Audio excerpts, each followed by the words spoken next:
बात जब नबी खुदा का वो सहाबी जिसको रसूल ने कहा था इतनी माल की दुआ न कर कि ये ना हो जाए तो मुझसे दूर हो जाए सालबा, लेकिन या रसूल अल्लाह दुआ कीजिए अल्लाह मुझे मालदार बनाए। बड़ा शौक था इसको मालदार बनने का।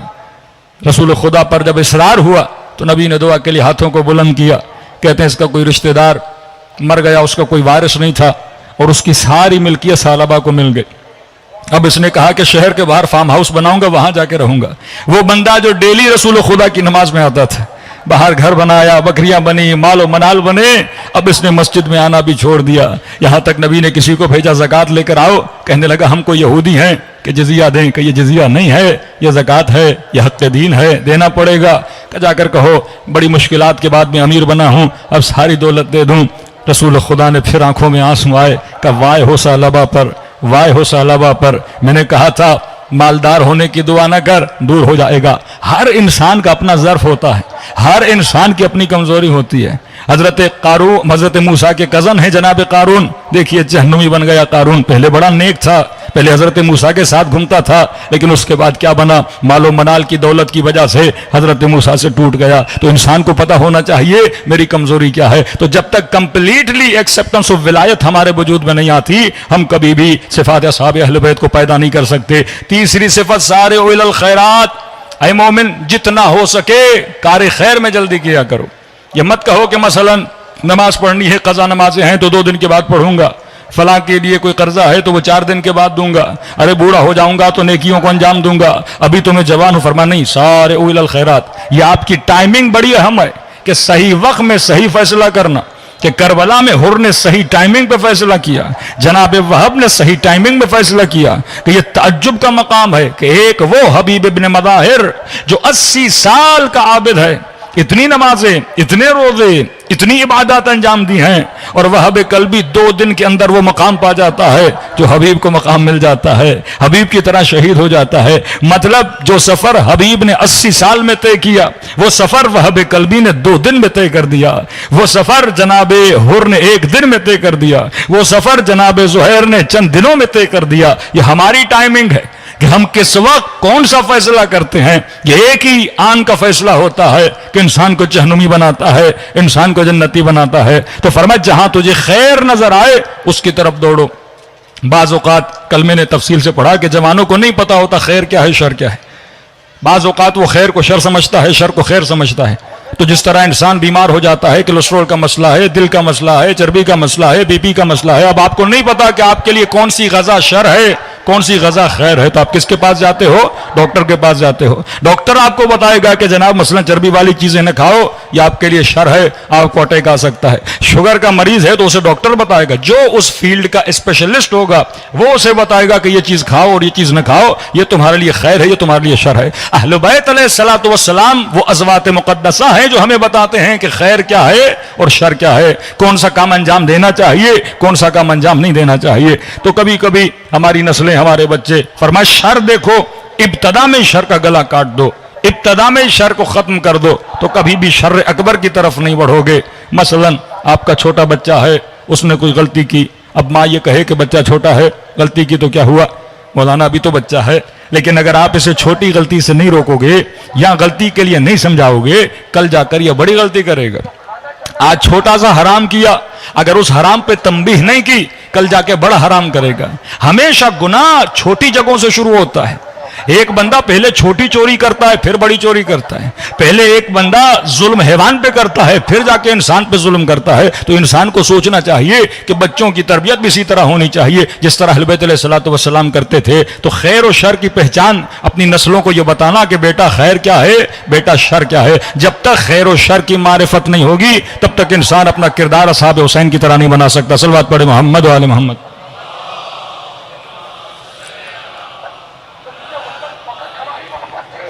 अब मासूम फरमाते हैं 4 चीजों के लिए, फरमाते हैं अल्लाह ने जिसको 4 चीजें अता की, ये 4 सिफात अगर किसी मोमिन में आ जाएं, किसी अली वाले में आ जाएं, फरमाया उसे खैर दुनिया भी मिला, उसे खैर आखिरत भी मिला। मन ऊतिया अर्बा खिसाल, जिसके पास ये 4 चीजें आ गई, उसाने खुदा ने उसे खैर दुनिया भी दिया, खैर आखिरत। फरमा पहली सिफत फरमाए वरउन, अल्लाह एक बंदे को वरा अता करे अला महारिमिल्लाह, ये वरा एक सिफत है। कल मैंने मिसाल दी थी गाड़ी की। आप गाड़ी चलाते हैं, अब आपको कंट्रोल है कि मैंने कहां ब्रेक लगानी है, कहां ब्रेक नहीं लगानी। एक बंदे को इतना कॉन्फिडेंस है कि मौलाना सामने ट्रक भी आ गया, कुछ भी हो जाए, लेकिन मुझे कंट्रोल है कि मैं 100 की स्पीड को 70 पे ला सकता हूं, 60 पे ला सकता हूं। जिस मोमिन के अंदर सिफत वरा है, मासूम फरमाते हैं इसे खैर दुनिया भी मिल जाएगा, खैर आखिरत भी मिल जाएगा। कभी कभी मुश्किल होता है हराम पर आंखें बंद करना, कभी कभी मुश्किल होता है जो हमें लालच दी जाती है उस लालच के सामने रुक जाना। ये वरा था जनाबे हुर के अंदर। जब इमाम हुसैन ने कुछ कहा, उस सिफत वरा की वजह से हुर ने कोई जुमला इमाम हुसैन को नहीं कहा। यह सिफत वरा थी जिसने जनाब यूसुफ को बचाया। यह सिफात वरा है जो इंसान को गुनाह से बचाती हैं। तो फरमाया अगर किसी के अंदर वरा है जिससे वो इंसान परवरदिगार आलम जिस जिन चीजों से रोका है उनसे रुक जाता है, यह समझो खैर दुनिया और आखिरत है। दूसरी चीज फरमाया हुस्नुल खुल्क, जब तक इंसान खुश अखलाक नहीं बनता, फरमाया ये सिफत खुश अखलाकी अगर किसी के अंदर आ जाए उसे खैर दुनिया भी मिला, खैर आखिरत भी मिला। क्यों? फरमाया कि मोमिन का चेहरा अबूस नहीं होता। अबू सन कम तरीरा, कुरान कहता है जहन्नुमियों की निशानियां हैं अबू सन कम तरीरा, इनके चेहरे मुरझाए हुए, मायूसी में डूबे हुए। लेकिन फरमाया जो हमारा चाहने वाला, जो बंदे मोमिन, जो बंदे मुस्लिम है, जो रसूल खुदा का चाहने वाला, अहले बैत का चाहने वाला, फरमाया उसकी सिफत है हुस्नुल खुल्क। अगर ये दुनिया से भी जाए तो मोमिन तमन्ना करते हैं कितना अच्छा बंदा था, उसे याद करते हैं। मोमिन का मतलब लोग 1 घंटा आपकी सोहबत में बैठना चाहें। मोमिन का मतलब लोग आपके साथ वक्त गुजारना चाहें। फरमाया मोमिन तुंदरो नहीं होता, मोमिन अखलाक का सख्त नहीं होता, मोमिन अखलाक का बुरा नहीं होता। मोमिन वो कि लोग तमन्ना करें कि हमारा वक्त इसके साथ गुजरे। लोग तमन्ना करते थे इमाम हसन के साथ वक्त गुजारने के लिए, अहले बैत के साथ वक्त गुजारने के लिए, यहां तक कि उनके गुलामों के साथ वक्त गुजारने के लिए। कि हमेशा फरमाता है अहले बैत फरमाते हैं कि कभी भी मोमिन जल्दी गुस्से में नहीं आता, मोमिन हमेशा मुतहम्मिल होता है। वो तीसरी सिफत फरमाते हैं हिल्मुन यख्तौ बि जहल जाहिल। पहली सिफत मोमिन के अंदर वरा, दूसरी सिफत साहिब हुस्न खुल्क होता है, तीसरी सिफत फरमाया ये साहिब हिल्म होता है। ये उर्दू वाला हिल्म नहीं, अरबी वाला हिल्म है। मोमिन हलीम होता है, जो आप हलीम खाते हैं वो नहीं, ये हलीम सिफाती हलीम है। मोमिन सिफत हलीम का मालिक होता है। कि मैं एक जुमला इस्तेमाल करता हूं कि मोमिन का दिमाग टीन के डब्बे की तरह नहीं होता, जल्दी गुस्से में भी आ जाए और जल्दी क्या हो जाए, ठंडा हो जाए। फरमाया बड़ा बुर्दबार होता है। घरों में झगड़े क्यों होते हैं? क्योंकि हमारे अंदर सिफत हलीम नहीं। फरमाया वो हिल्म जिसके जरिए से जहल जाहिल को खत्म करता है।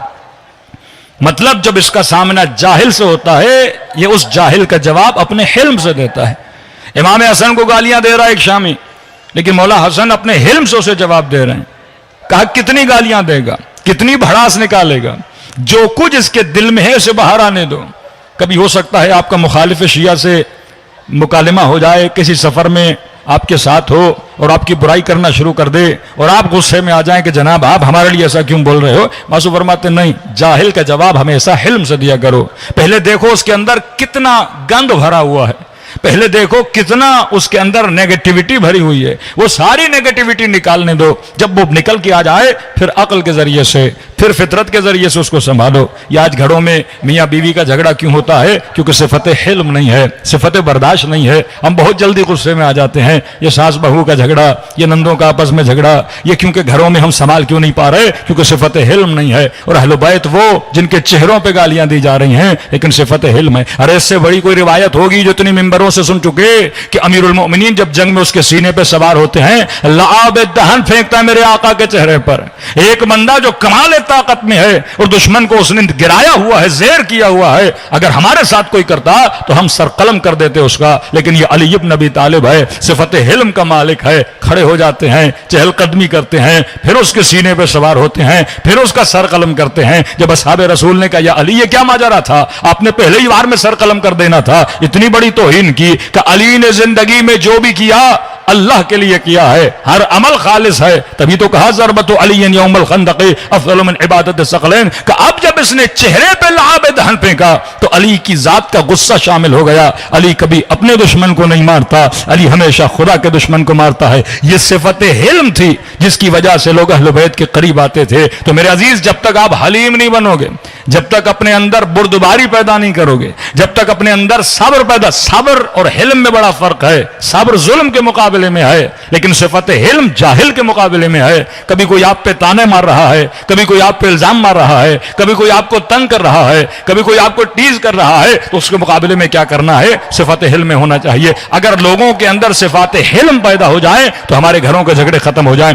चौथी सिफत जो मासूम फरमाते हैं, पहली सिफत सिफत वरा, दूसरी सिफत हुस्नुल खुल्क, तीसरी सिफत सिफत हिल्म जिसके साथ जहालत का सर काटा जाता है, और चौथी सिफत फरमाया ज़ौजतुन सालिहा।